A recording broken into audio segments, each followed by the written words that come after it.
I have this shelf in my kitchen with these plastic clips on the sides, and it was missing one. It only has three, so I didn't have any spares, so I decided to try to design and print one.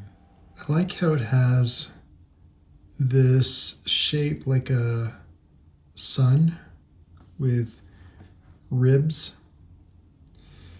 And so I think I'll do that. And then the most important part is just the shelf.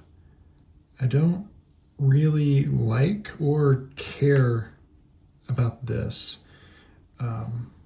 Maybe I could do that, but there's going to be three other original clips on there, so I'm not really worried about the shelf popping up. And I may not even make this top part at all, because I think, I was going to say the main purpose is just for this, but it will also make it a more snug fit.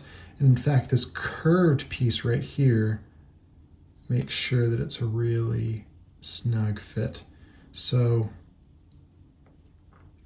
I don't know, maybe I will make the whole thing.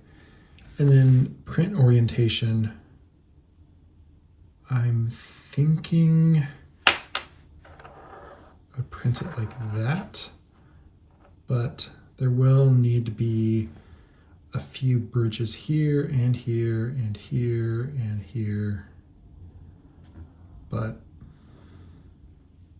we shall see.